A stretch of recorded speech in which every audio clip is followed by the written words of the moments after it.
Buenos días, ¿cómo están, hermanos? Otra vez tenemos la bendición de compartir a través de YouTube, a través de las redes sociales.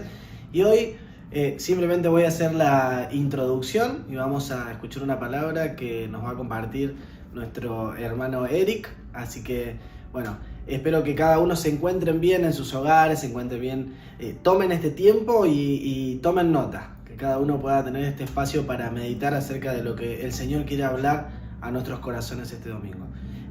Podamos tener, como siempre decimos, poner pausa en el video un momento, tener un tiempo de oración y pedirle al Señor que sea Él quien hable en nuestros corazones.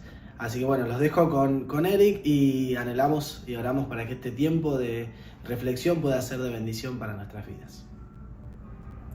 Buenos días. Bueno, es para mí un privilegio poder estar compartiendo con ustedes esta mañana. Y bueno, por ahí si lo escuchan o lo ven más tarde, buenas tardes, buenas noches. Esta reflexión que voy a compartir ahora surgió después de una conversación que tuve con la pastora Marisa después del encuentro que tuvimos el domingo pasado.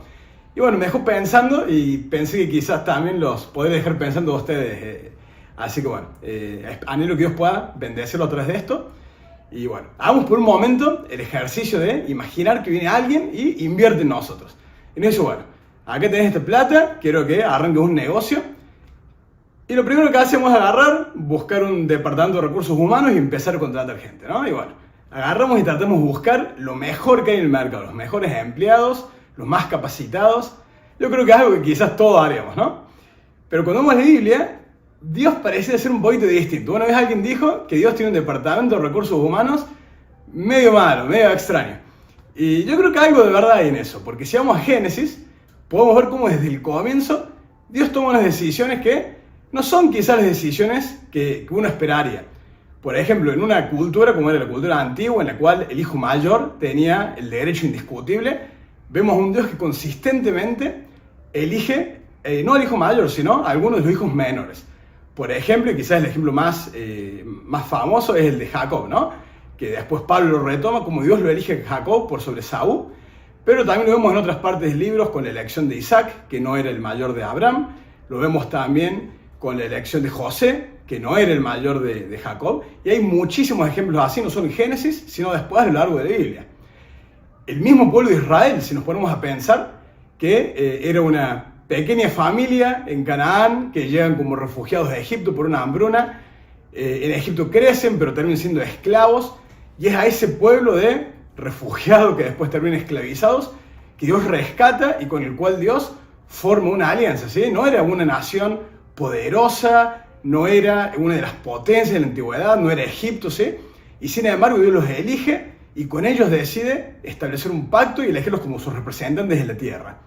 También lo vemos más adelante en David. Yo creo que quizá es uno de los ejemplos más obvios y aún desde chiquito, ¿no? En la escuela bíblica tenemos la historia como el profeta Samuel va y están todos los hermanos de David y ni siquiera lo llevan a él. Ni siquiera lo tienen en cuenta, él queda en el campo cuidando las ovejas y Dios le muestra claramente a Samuel que él no mira lo que mira el hombre, él mira el corazón.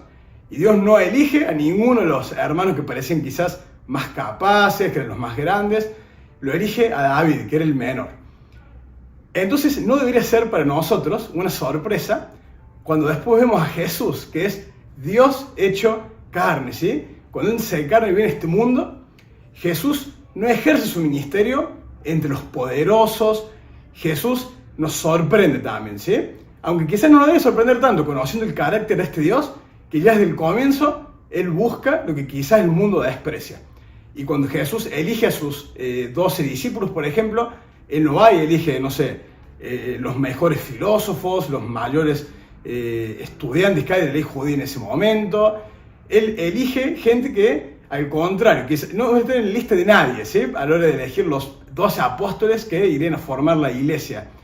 También cuando vemos a Jesús acercándose a la gente, tenemos más de un recuento cómo era criticado por los líderes religiosos del momento, porque se juntaba con los cobradores de impuestos, con las prostitutas, aún varias historias de sanidad de Jesús, por ahí nosotros nos quedamos con el milagro, pero es gente que era ceremonialmente impura, ¿sí? Gente que dentro del contexto de adoración en el templo judío no estaban permitidos acercarse al templo, no tenían permitido acercarse a Dios y adorar, y sin embargo Jesús lleva libertad de esas situaciones, Él no tiene temor, todo lo contrario.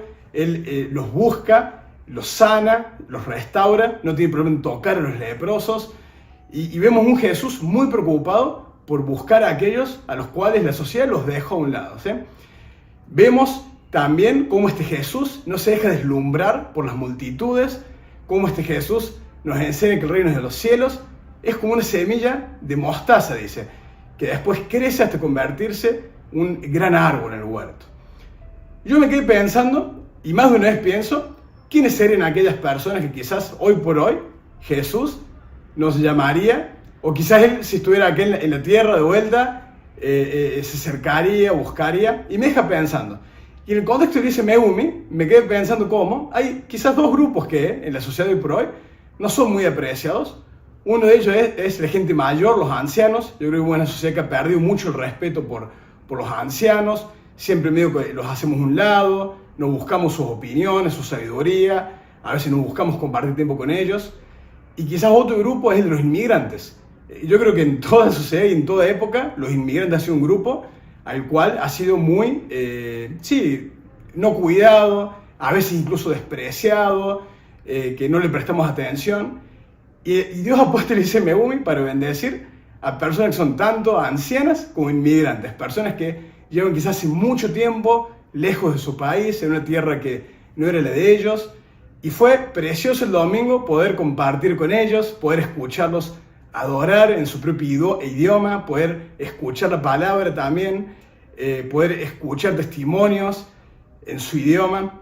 Y bueno, una vez nos pasó con Cabo, viviendo afuera, que fuimos a una iglesia que si bien todo el servicio en inglés, pero cantaron una canción en español y no sabíamos nosotros, fue toda una sorpresa y realmente sanó nuestros corazones. Es muy, muy difícil explicar la bendición que fue para nosotros. Y yo quería en este momento animar a todos ustedes, a mis hermanos y hermanas del SMUMI, a no darse por vencidos, a darse cuenta de que Dios les dio este ministerio tan lindo y tan importante, de que quizás hay cosas que para nosotros son pequeñas, pero para Dios no lo es. Y Dios, aún de lo pequeño, como esa parábola de la semilla, Dios hace algo grande, ¿sí? De que lo que ustedes están haciendo, a los ojos de Dios, es súper valioso. Y eso, nomás animarlos a seguir adelante, a recordar esta parábola de los talentos, ¿no? Como Él habla de, algunos les dio 5.000, eran monedas, ¿no? Algunos les dio quizás unas tareas más grandes, a otros unas tareas más intermedias, otras más pequeñas. Y sin embargo, para Dios eran todas importantes y de todas Él fue a pedir cuentas. Entonces, que en el entorno al cual estemos, lo que sea que Dios nos haya puesto en nuestra mano, en nuestro trabajo, en nuestros estudios, en nuestra familia, en nuestros matrimonios, cada cosa que nos toque, que estemos atentos qué fue lo que Dios nos encargó, quiénes son aquellas personas con las cuales interactuamos y poder, con humildad, quizás como Jesús nos enseñó, no mirar a la gente como les mira el mundo, sino mirarlos con los ojos que mira Dios y entender que para Él todos son valiosos y quizás aún más pedirles que Él nos enseñe quiénes son aquellos que quizás el mundo hoy está dejando a un lado y nosotros tenemos que aprender a amar y acercarnos y mostrarles el amor que Él les tiene. Quisiera terminar leyendo un versículo, no voy a hacer ningún comentario sobre eso, quiero que por ahí nos quede ahí picando en la semana y Dios pueda seguir hablándonos a través de eso. Es un versículo que está en Mateo 25, versículo 34. Y es parte de una historia, después la pueden leer completa, de una parábola, pero esta parte dice así, Mateo 25, 34. Entonces diré el rey a los que estén a su derecha, vengan ustedes, a quienes mi Padre ha bendecido, reciban su herencia, el reino preparado para ustedes desde la creación del mundo. Porque tuve hambre y ustedes me dieron de comer, tuve sed y me dieron de beber, fui forastero y me dieron alojamiento, necesité ropa y me vistieron, estuve enfermo y me atendieron, estuve en la cárcel y me visitaron. Y le contestaron los justos, Señor, ¿cuándo te vimos hambriento y te alimentamos, o sediento y te dimos de beber? ¿Cuándo te vimos como forastero y te dimos alojamiento, o necesitado ropa y te vestimos? ¿Cuándo te vimos enfermo o en la cárcel y te visitamos? El rey les responderá, les aseguro que todo lo que hicieron por uno de mis hermanos, aún por el más pequeño, lo hicieron por mí. Me gustaría terminar con una oración. Padre nuestro que estás en el cielo, te damos gracias por esta palabra que vos nos has dado.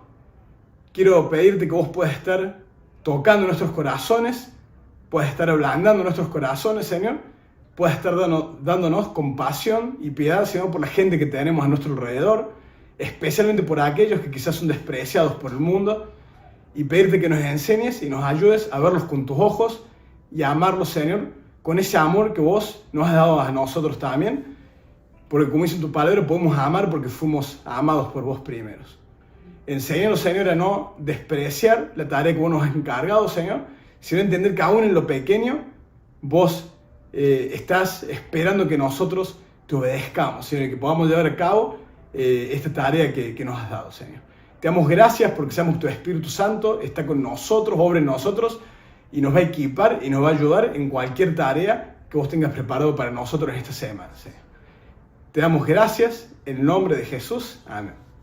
Bueno, que tengan una buena semana y bendecida semana. Y bueno, nos estamos viendo en la reunión de oración mañana. Así bueno, saludos para todos.